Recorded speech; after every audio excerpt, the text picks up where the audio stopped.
Today is July the 23rd, 2015. My name is Tanya Finchum. I'm with Oklahoma State University, and today I am in Fairview, Oklahoma, to speak with Verne Willits, and this is part of our Cowboy in Everett County.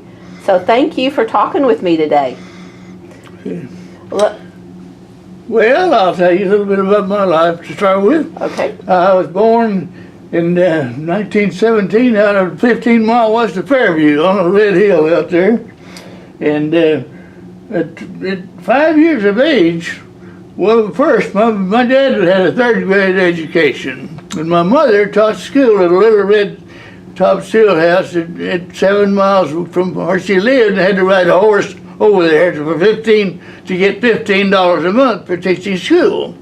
And they put me on a school bus when I was 5 years old. They thought I was smart enough to start school. That's the biggest mistake they ever made, and I'm sure they'd meant well, but it was a terrible thing for me, because I got there and my teacher shoved me up to the second grade to start with, and I learned another month or two, they served me up to the fourth grade. And my dad bought a house in Fairview and moved me in. I started school in fourth grade in Fairview Grade School. I didn't know nothing. I developed the most inferiority complex you could imagine. I couldn't keep up with those kids. I'd cry, I'd do everything. My mother would try to help me, and she would.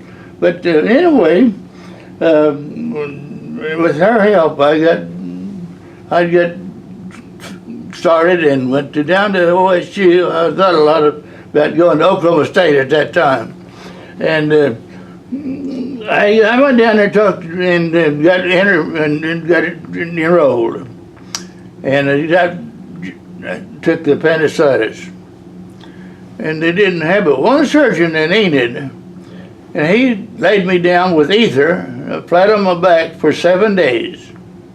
Well, when he finally got me up and got me started, I was so sick I couldn't do anything. But I wanted to go to college, and I wanted to go to Oklahoma State, because Fairview is pretty much an Oklahoma State town. And so I went back and talked to my teachers and told them what my trouble was, and they said, "We'll help you if you want to come. If you want to go," I said, "I want to go to college." And they took me in, and you know, chemical laboratory, stuff like that, you get so far behind, you just don't ever catch up. I never did completely, and after 3 years, I still hadn't done all my chemical labs, and I was so far behind. Anyway, their teachers were wonderful. They did anything in the world for me, and because they understood me, I finally got started, and I told them I could play a trumpet, and they said, "You can play in the college band, and football band." So I got to see all the football games, which was wonderful. I was always interested in athletics and everything else about Oklahoma State, but I didn't get to take interest or get to participate in a lot of the things I wanted to because of my health. Okay, and anyway, the teachers helped me get started, and I went along. I had $250 for my first year of college. That's all I had. And I had to live in a two-story house on I can't think of the name of that street right now. Anyway, two-story house, and we had two of us to our room, and board and room, $27 a month. And we had to eat that food. It wasn't too good, but we had to eat it whether it was there. Anyway, I was living with a guy from Finchum, Oklahoma, and a nice fella, and we had one desk with one lamp on. That's all we had to study by. And we'd take turns sitting up there and getting there. And we had to eat the food, and the reason we had to eat the food because we didn't have the nickel to go down to Crowder's. You remember Crowder's, I'm sure, to get a nickel hamburger. And you could buy, back in 1936, you could buy a hamburger and take your girlfriend down for a Coke for a nickel. Anyway, Yeah, I didn't. I got started in the first year. I made it through this house with that kind of food and everything, and I was good with the ladies. When then my wonderful teachers helping me, they'd do anything for me, and I don't. They just were very interested in helping people. Anyway, I made it through the first year, and the second year I got started. I joined the Kappa Sig fraternity, and this is what's going to surprise you probably. We had regulations, and they were good. And you know, no one had any money back then, and most of the college students didn't have. Oklahoma State didn't have money, but there was 40 of us there in one house. There was no alcohol allowed in the house. Period. We didn't have it. They wouldn't allow any alcohol. They let us smoke, but they wouldn't let us. There wasn't any alcohol allowed in our 40. And we all slept in the same night place, laboratory. Anyway, they got along pretty good there. And oh, by the way, one of our regulations was if we didn't wear a coat and tie to come to supper, come to dinner, we didn't get to eat. We had to say, girls had to wear dresses and shoes, and they had to be back at their rooms at 8 o'clock at night. We danced with them from 7:30 till 8. And me and another guy, a boy out of Kappa Sig, the Chi Omega was our sister sorority, and I was a good dancer and he was a good dancer, so they let the two of us. They asked us to come over and work for them. So we'd wait tables on them and carry food out, and then after we ate, they let us come in and dance with them for 30 minutes. So the girls had any time during the week they had to be back at their room at 8 o'clock. When I had house dances or something special, they had to be back in my room at 12 o'clock. And anyway, I'm getting ahead of myself, but when I got to be a senior, they made me a social chairman, and that was a full-time job, really. But I got to do a lot of things, meet a lot of people, do things that you wouldn't do otherwise. Anyway, I ran out of money after my third year, and I told my fraternity brother, I'm going to go home and go to work. They said, Verne, you'll never come back to finish your college degree. And they just begged me not to leave. I said, I've got to. I'm out of money. So they said, well, you won't come back. And I said, yes, I will. I'll be back here and finish my education. I went home and got me a job for 40 cents an hour, and worked. They told me I could work, and I told them my problem, and they said, you can work as many hours as you want to. Well, I'd work 16 and 18 hours a day at 40 cents an hour, and when I got ready to go back to college, I went down to Raymond Motor and bought me a brand new Ford. And when I got back to Stillwater, I was the only one in the fraternity that had a car. That's a little different than kids nowadays in high school. They all have a car. Well, I had a car in college, and I was a senior. And of course, I got to where I could try to do some of the things the big boys did, you know. I'd been kind of down, and of course, they didn't boo me and make fun of me like they did back in Fairview High School. They treated me terrible there when I got, because, well, you know how kids are. I was so different and so helpless about some things, and they just booed me and made fun of me until I just couldn't hardly take it. But then I kept going.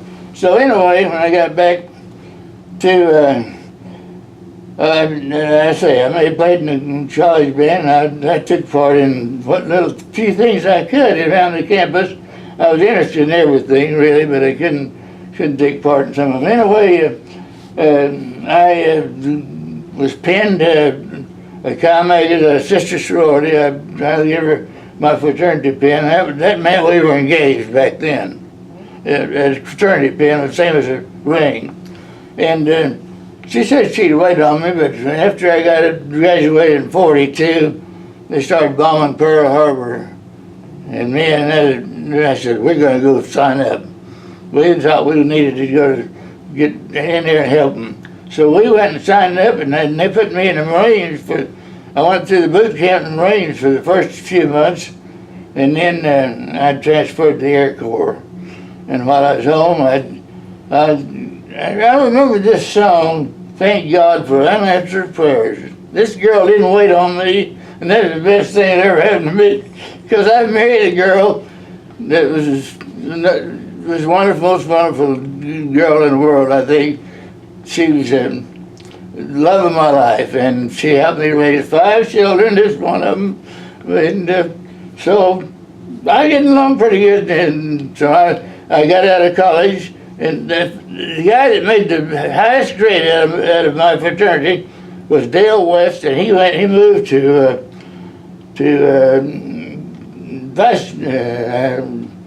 up north, up where this company was making tires. I can't remember the name of it. Anyway, he moved up there and got a job making tires for $125 a month. That was the highest paid job of any senior that year. 120. I moved back to Fairview, and I got me a job for $5 a day, and I didn't like it, and they didn't like me too good, so I just went to work for myself. I got on my pony and went out in the country and started buying cattle, and I made $400 the first week. Wow. So from then on, I didn't look for jobs. So that pretty much gives you a little history of what I was doing, and let's see. Oh yeah, they came to me. We got a historical society out there. That's wonderful. Near Fairview. If you ever get by there, stop in. They wanted me to. I was the only one that's old enough and still could remember driving cattle into a freight train. We had a freight train coming through the Fairview then. And I had driven cattle to this freight train and loaded them on a stock cattle car.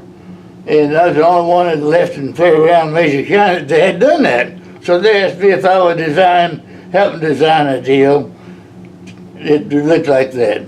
So I did. So that's one of the few things I did for Fairview. So I think I've done about everything I can give you right now. So I'll try to answer some of your questions. What was your major? Aggie Economics. And you graduated in 42? Yeah. High school, when did you graduate? From high school, when did you graduate? In 34, I graduated in 34, and there was 11 grocery stores in that little town of Fairview when I graduated. 11. I can name 10 of them yet today. Well, how many brothers and sisters did you Oh, have? I had 2 sisters, and my older sister went to OU, and my little sister wanted to follow me to OSU. She did, but she was several years later. She was 11 years younger than I was. But there's two sisters, and like I say, my mother had helped me an awful lot, and my dad was a wonderful man, even though he only had a 3rd grade education. I didn't hold anything against my parents for what I didn't know, and there was a lot that I didn't know when I started to college. But I got to where I enjoyed it a lot, and I would go back and visit. I'd go to all the football games after I got out of college that I could. I'd buy season tickets every year, and we had good seats, and it was real nice, and I enjoyed that. What did you think about the name change? Well, I didn't have anything. There wasn't much of anything that made me change my mind about anything. A&M or OSU, didn't matter. No, it didn't matter to me. Aggies or Cowboys? Aggies or Cowboys? Aggies? It was A&M Aggies, wasn't it? Yeah. So your father was a farmer? Yeah, he would help me, and he was a cattle buyer. There wasn't any sale barns back then, like there are now. Farmers all sell their cattle out from the farm right out in the country. My dad was a cattle buyer, so he'd go buy these cattle and get about 20 or 30 of them, and he'd have me come on my horse and drive them to the freight train. Now he'd help me put them on the freight train, and maybe at 2 o'clock in the morning, we never know when the Atchis, Topeka, and Santa Fe would put a cattle car up there. One thing I had to do when they had asked me to help them design a deal to where it looked like it was when I was driving cattle there, one thing I had to do, they didn't have any more cattle cars. So we had to buy a freight car, and it was solid sides, and I made them cut all that up and they asked me how wide apart I had to put them. Had them put the slats two inches apart, and 1 to 2, and 2 to 1 inches, 2 wide and 1 inch thick, and that was so the little ones couldn't get their head through and choke them, and that was and we had a caboose there on and a big engine, freight engine. They moved it over there from the railroad track, and so it's pretty nice. If you ever get by there, you'll have to go and see what I designed. Well, I understand you knew Allie Reynolds. Allie Reynolds. Oh, Allie Reynolds, yeah, bet. His team made the national champion twice while I was in college. And that was very unusual. I didn't get to go to the nationals. I got to go to some of these games there at Fairview in Silver, but I didn't get to go to the national finals. But he was a wonderful man, and got all kind of pictures up there in a special room for him. And we all thought the world and all of him. And in fact, when I started, I forgot to tell you, it's part of my story. After I got out of that service and went to join the Marines, then I transferred to the Air Corps. They chose me and one other guy out of 100 pilots to instruct, be stayed there as instructors. Why? I was a good pilot, I'll have to admit, and I think the reason they chose me is because I was flying a C-46 airplane, and I could land it on short airfields better than about anybody there. And so anyway, I had to train 3 students every month, and to make them pilots. These kids, they were lieutenants because they already had their wings, but I had to teach. They didn't know how to fly this big airplane, so they'd look at that instrument panel and say, "Oh, Mr. Willits, we'll never be able to figure that out." I said, "You'll figure it out, and you'll figure it out in 1 week, because that's all I have to teach you."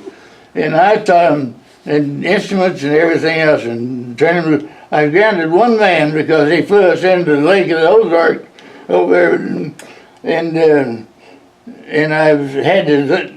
I looked out my window and there was a tree that big around by the wing, so I grabbed that plane and shot it straight up in the air. And I called the tower. I said, "Get the ambulance and the fire truck. I've got problems." And I had a tree limb that big around sticking up to the bottom of my fuselage. But I landed in good shape, and that was another straight. And my commander said, "Do you want to stop flying, Verne?" I said, "No. If you let me fly tomorrow, I'll be all right." So he said, "If you want to fly tomorrow," we had one silver plane on there, and that was it. He said, "You take my silver plane, and you go anywhere you want to for 2 days." All we had time. But anyway, I've got two funny stories when you get through with me that I want to tell you if you got time. Well, go ahead and tell. Okay. Might as well.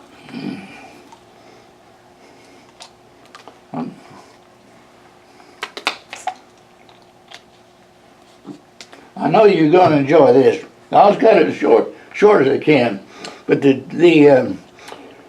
teacher for the high school, and he was no, he wasn't principal, and for Fairview High School, and he liked to hunt quail, and me too. So I was. This was well long and after quite a while after I got out of college, and anyway, he had a lease out there by Winoka, a little ways from Winoka, and had a lot of quail and deer, turkey. So he took me along to hunt. So we got out there. And he had an old 4-wheel drive Jeep, and we had some grain in the back of this old Jeep where we fell these feeders for the quail. He had a lease on it, of course. And so anyway, we started killing quail, and we killed quite a few and got some turkeys. And about dark, we decided we better head back. We got down right at the bottom of the hill before we go out and get out of the pasture. And this old thing died. He got up and went back, and he said, Verne, he came back and said, Verne, you ain't gonna believe this, but we lost our gas tank. I said, no, I ain't gonna believe that. But I got out and walked back there, and we had lost the gas tank over this old Jeep. We walked back up there, and it was kind of a sloping hill. It had floated down quite a ways after the gas tank. It was getting dark. We didn't find the tank that night.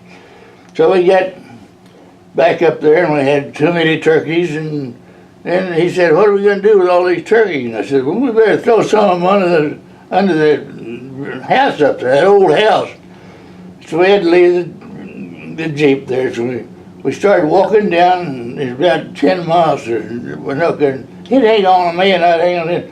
It's pitch dark, and we're trying to walk across this railroad track. You know how they are. And we almost fall through. Anyway, we get part way to town. We played it out. And there came a guy with a Ford car with about 6 kids in it and a wife, loaded up, and he stopped to see what we told him we needed a ride to Winoka real bad. And he said, well, I'm pretty well loaded, but if you can hang on somewhere, we'll take you. So we hung on to that old Ford and got up to the motel, and we rented a room. Now I said, now Max, we gotta call our wives. And I called my wife first. And she said, I told her, I said, well, we lost our gas tank and we're gonna rent a room up here. She said, you better get yourself on home. So I told Max, I said, call your wife, but whatever you do, don't tell her the truth. So that's what we had to tell her.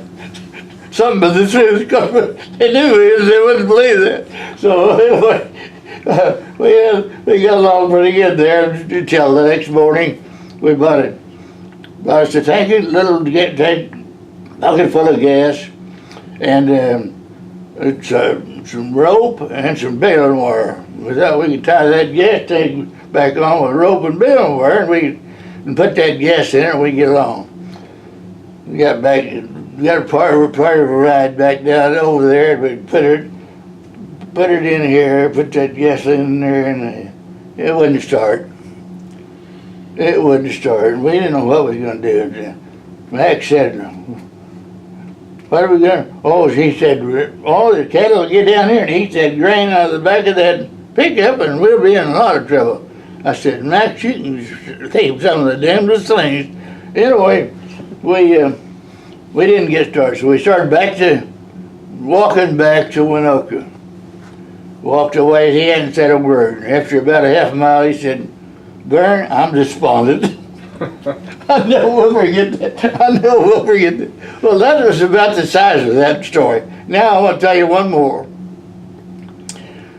We had some guys in Fairview that this U.I. Smith, he always had a new Buick, and Dick Cornelson sold Oldsmobiles.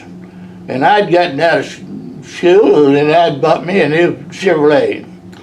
So I was president of the Rotary Club. We had a Rotary Club there at that time, and the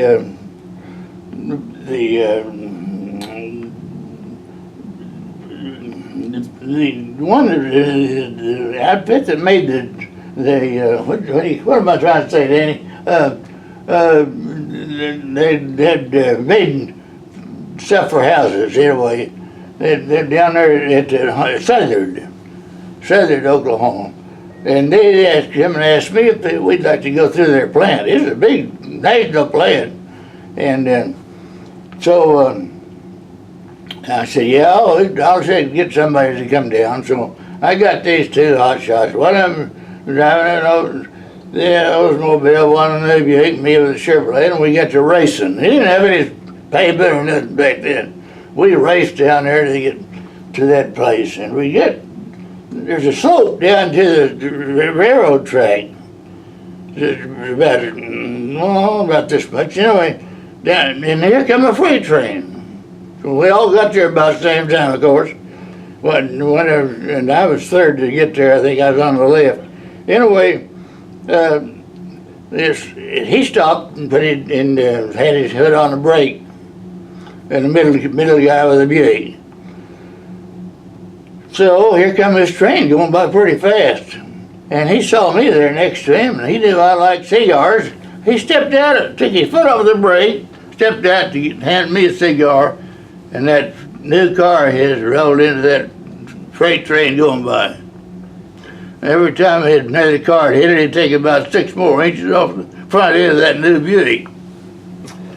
And I'll tell you what, we didn't laugh at the time, but after it's all over, we had to laugh. It ran his car, of course, and they had a guy with him scared. He jumped out and started running back up the hill. And I was sitting there, and I was afraid he was going to pull that Buick over into my car and ruin it, but it didn't. So that's my 2 stories I wanted to tell you. This crazy bunch around Fairview. Now, I'll try to answer any questions you might have. Well, when you first started at OSU, how did you get there? I think, I imagine, let's see, we didn't have any transportation. We did a lot of hitchhiking then, and you ain't gonna believe this, but you could hitchhike to Stillwater and back just about as fast as you could drive a car over and back, because everybody would stop and help you back then. But they won't pick up a hitchhiker now, of course. But back then, they said if you had an Oklahoma State cab on board, they'd slam the brakes on and take you wherever you want to go. It was nice. So I hitchhiked back and forth. So I imagine I hitchhiked over there. And with one suitcase? With a suitcase? Oh yeah, one suitcase. And, well, did you spend much time in the library? I didn't spend a lot of time in the library because I had so much. I had an arm full of books, of course, that I was supposed to keep up on. Well, I couldn't even keep up on my chemistry laboratories. That's the worst thing. But I had to work on my local books, and I didn't get to spend much time in the library. Well, what would you do for fun? Well, nobody had money, and I didn't have any money as well, and I didn't have time to. We played cards and we danced with those girls every 7:30 to 8 every night, and if we had a nickel, we'd buy them a Coke. Up at Aggie Drug. You remember Aggie Drug? You don't remember Aggie Drug? You remember Crowder's? No. Well, those were the 2 places we'd meet, and they had nickel drinks and nickel hamburgers over there. And we didn't always buy them that because we didn't always have the nickel. When you took your car your senior year, did everybody want to borrow it? Well, no, they didn't ask to borrow it. They just asked to take them someplace. And I remember, oh yeah, I'm glad you mentioned that. In 1941, I don't hold me to that because that might be off a little. We had a good football team. So did OU. And I had this car, and so me and another guy took our girlfriends, and we rode down there to OU to see this football. And we bet some guys so many dollars, I don't remember, and it wasn't very many. But anyway, we told them if we win this, we're going to buy you a steak in Oklahoma City. If we don't win it, we're going to eat hamburgers at Crowder's for a nickel back in Stillwater. So we, at the third quarter, starting the fourth quarter, OU was 30, we were 0. So we weren't feeling very good. We ended up winning that game by 31-30. Now this is 1941, I'm pretty sure. And if you look that up, I'm sure that's what it was. But we had a good time that night. So Bedlam, was Bedlam? Yeah, Bedlam. Yeah, Bedlam was a big deal, even back there. it always will be. Well, have you gone back for a walk around? Oh yeah, I go back to now. Of course, my house is so bad right now. I don't get to go back much, but this last year I haven't got to go back. But I used to love to go back to Stillwater. Every chance I got. It was a lot of fun. Well, of your 5 children, did any of them go to OSU? Your 5 children, did any of them go to OSU? No, I guess not. Well, grandchildren? Any grandchildren? Wesley. One grandchild went to I got a OSU, lot of grandchildren. but go to OSU? No, Wesley. yeah, and Wesley. Now I got a grandson went to OSU. Yeah. Okay. His dad's a lawyer, and got an office in Oklahoma City. And what was your wife's name? Well, I remarried. I didn't tell you that. I remarried after my first wife died in '84, and as I say, she was the love of my life and a wonderful.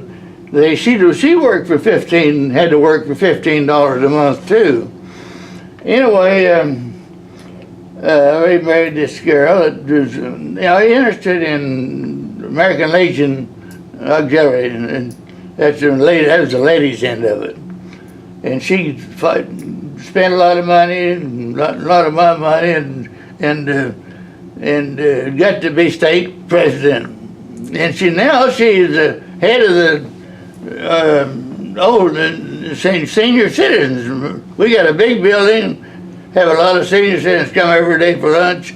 She's the head of that now, and does a very fine job.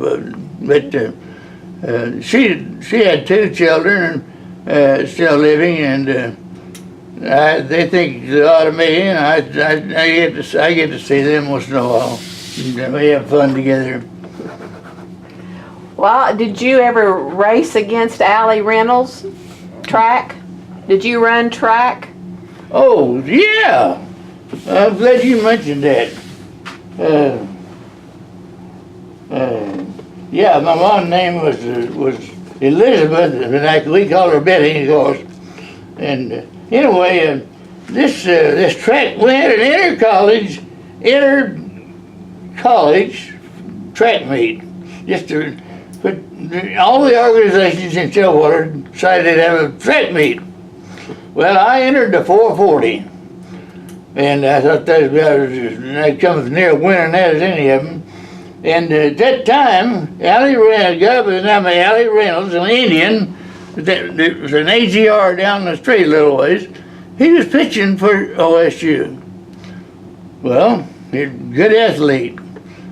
And he entered the 440, and we had so many entries we had to time him. He timed him, then they timed me, and he beat me by 2/5 of a second. I'll remember that. But we had a lot of fun out of it, and yeah, I'm glad you mentioned that because I'd forgotten all about that. But I took part in some things at Stillwater that I can't even remember now. My mind is the best in the world. You're doing good. Did you know Iba? Iba?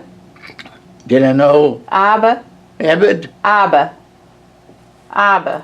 I'm not saying it right. Yeah, you say Is that a man's name? Oh, yeah, I know him. You bet. We all knew him, and everybody tried to get a chance to shake hands with him. You bet. He was a fine man.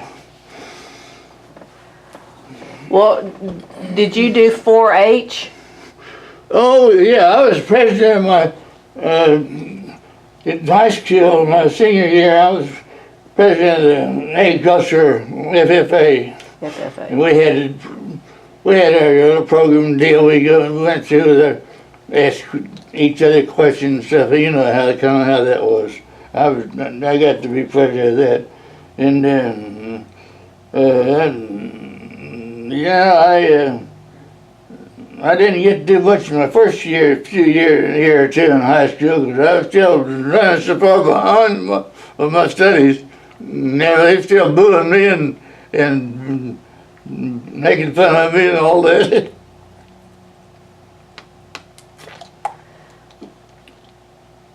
But I had an instructor there too, a math instructor.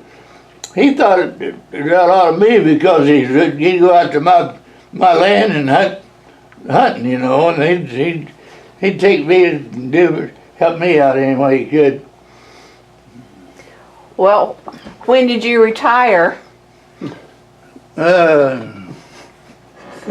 Have you retired? I'm out heaven.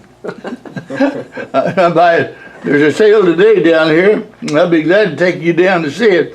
We'll be selling cattle in another hour, and I'll probably buy 2 or 3 cows or more. I buy some about every week, and I've got 100 cows and they have babies, and I enjoy that. I don't intend to retire.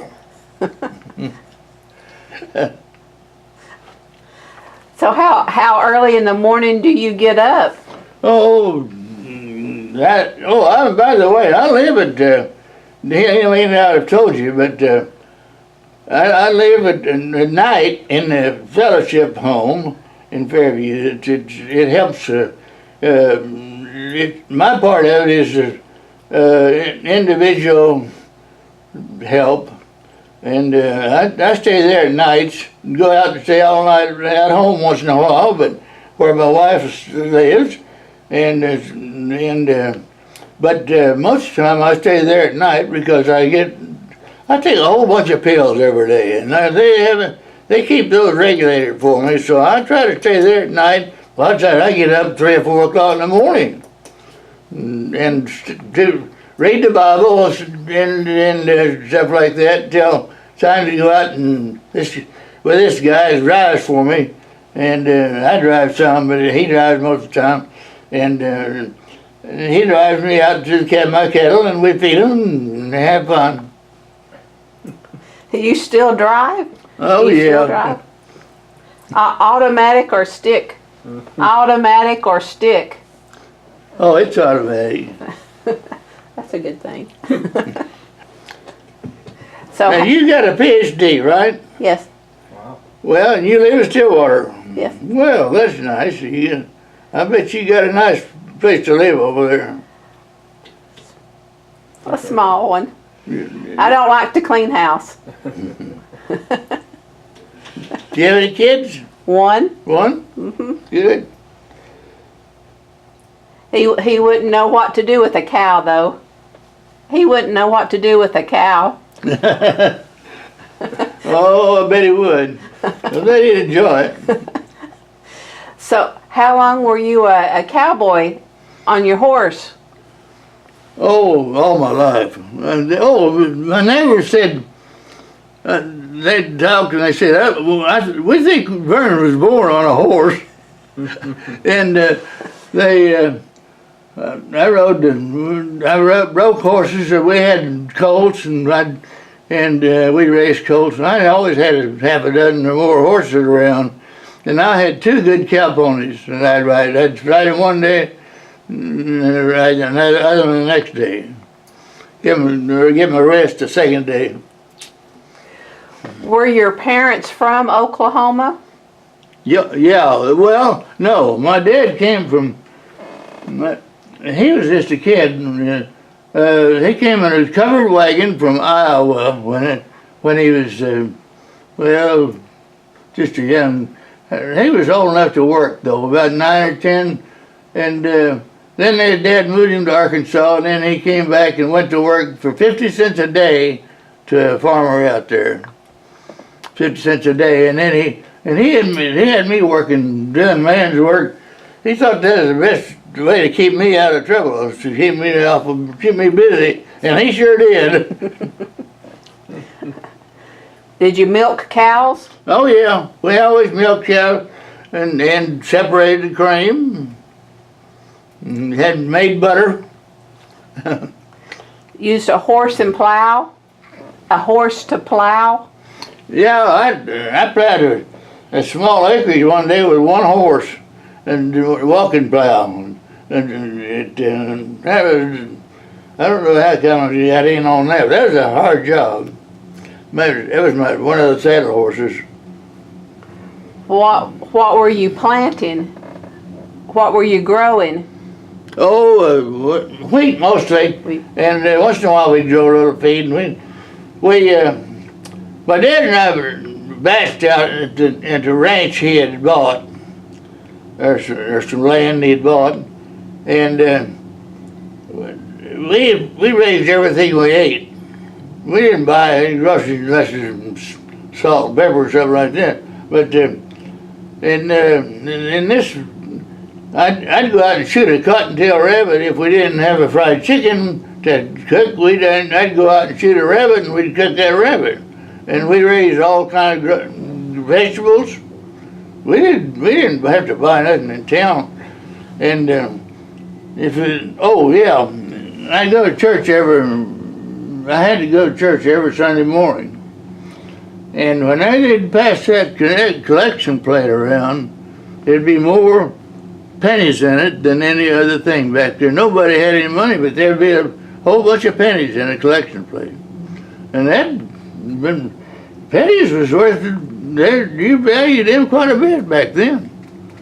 And a little kid, if he had a penny, he'd go in and get him a sack full of candy that big for a penny. Yeah. It was sad days, but I tell you what, sometimes we didn't have any electricity and we didn't lock our cars or our houses. I sometimes say I think people are better off then than they are now, in some ways. Now that's saying a lot, but I really believe that. We had them old dust bowl days. You might have read about them, and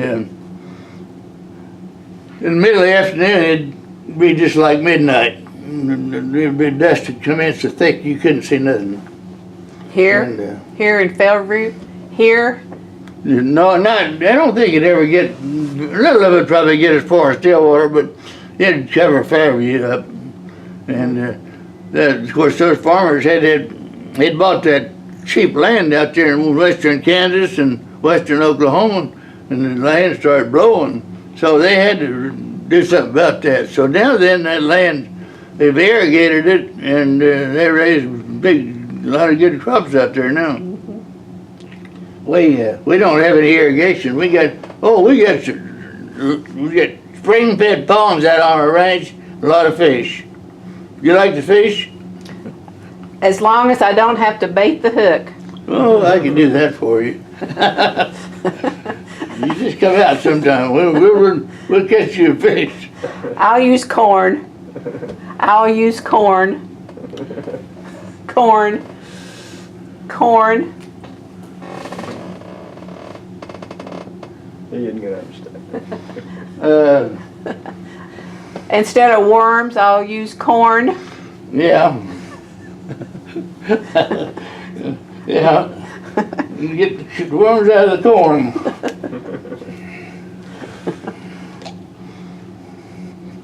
Do you know if he had any depression stories? Living through the depression? Yeah, I'm sure he does. Can you recall anything from the depression days? Oh, I don't know. They're just part of everybody. Everybody went through about the same thing. There's always a few people that had little money, but most of it didn't. We just raised our own. We'd kill a pig or kill a calf, you know, and have meat, and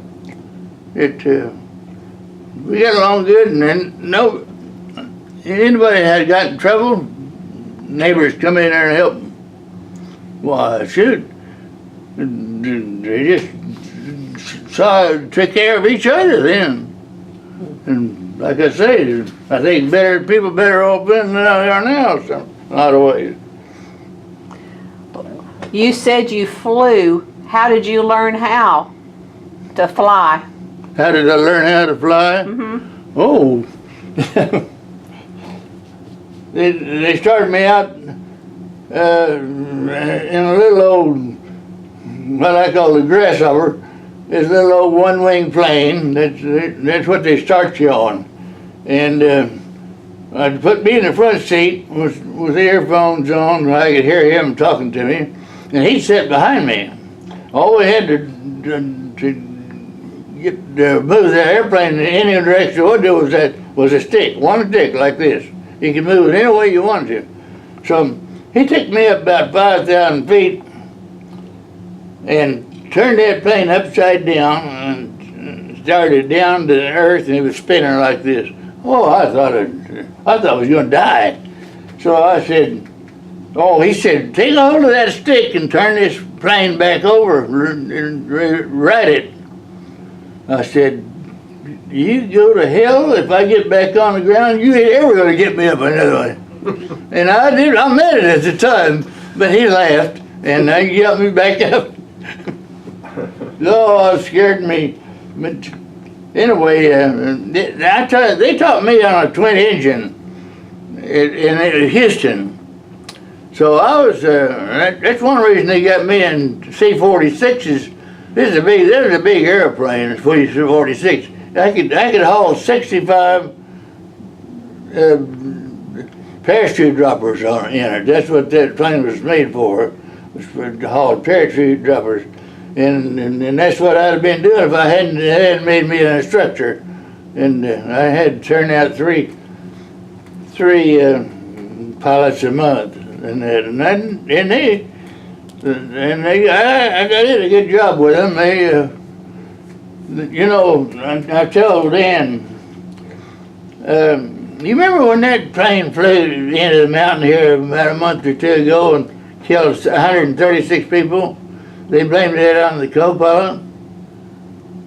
That co-pilot didn't kill those people.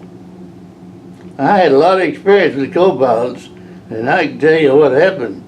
But I didn't dare. I started to call in one time, just call the German Air Corps and tell them they better get that done. But I decided I better stay out of it. Anyway, that co-pilot never knew he wasn't the guy that killed them people. The pilot's the one that did it. What the pilot did was, he knew the co-pilot would go to sleep since he turned on automatic pilot. He waited till he went to sleep. He got up, took his key out of his pocket, went out of the cockpit and locked it in where nobody could get in. He went back to the toilet. That co-pilot, I knew a lot. I had a lot of experience with co-pilots, and I knew he didn't. I knew what a little better than they did, because I sure didn't want to get mixed up in it. But there's been somebody else called in that had the same idea I did. They said, you better reinvestigate that. And that's just happened here the other day. I'm not going to say anything about it. But I had a lot of experience with co-pilots, and I knew pretty well what they didn't have much to do but sleep after you put it on automatic pilot. And that pilot had set that to where he'd fly into the mountain in about 5 minutes. It's just sad. Yeah. Yeah, I flew 2,000 hours in that C-46. I didn't like that airplane particularly. I never did make a very good airplane, but I had to fly it. Well, when you got out of the military, did you continue to fly? When you got out of the military, did you continue to fly? I'm glad you mentioned that. When I decided the war got over in 45, and they said you can get out or you can stay in. They wanted me to stay in the regular army.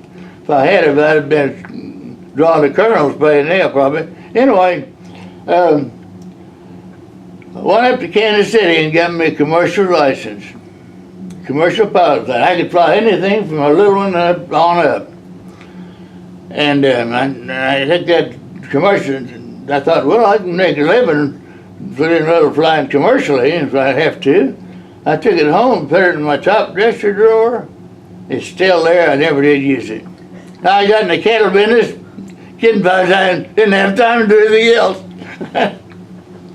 And I'd flown 2,000 hours. I was getting kind of tired of it. But you like what you're doing. You like what you're doing. Oh, yeah, I sure do. Danny can tell you that. He likes to go out with me and to see the cattle that he likes to see me buy them, and then they raise calves, and we have a lot of fun. And I've been making a little money. Yeah, getting along pretty good. Good. I don't intend to retire. You're going to make it to 100. Yeah, I imagine I will. Did your brothers and sisters, did your siblings make it to this age? My sisters, Uh-huh. they're both dead now. The little sister, she died at an earlier age, and the older sister's only been dead about 3 or 4 years. And but she lived to be 95 or so. What do you think your secret is? My secret? Oh, I don't know, honey. I don't know. Riding that horse. No secrets. I was kind of ornery when I got back from the war. We got to playing poker, and I'd play poker, and we'd we'd get in a little old room and cigarette smoke so thick you couldn't hardly see the cards. Well, all of a sudden we decided that was going to kill us. We quit. Most of us. I just threw mine away and never did smoke another one. But and we drank whiskey and we, like I say, we'd have sometimes all night long gambling. And so it wasn't too good a deal for me. And I had a doctor tell me, he said, "Do you smoke cigarettes?" I said, "Yeah." And he said, "How long?" I said, "About 30 years." And he said, "That's too long." Yeah. But I quit cigarettes and whiskey. I drink that much now. The doctor said that's good for me. A little bit of alcohol is good for you. But he said one. You can drink one. So I won't kill myself drinking too much. That's for sure. I never did. I never was an alcoholic. So you follow the basketball team and the football teams? You follow sports? Oh yeah. I can't hardly wait till we get football. I just can't hardly wait. I'd watch that, and I'd go to some of the games if I can, if I'm able. anything you want me to ask him before we close out? Well, I hope you enjoyed a little bit of what I had to say. You're great. Well, you are great too, hon. Yeah, I appreciate you.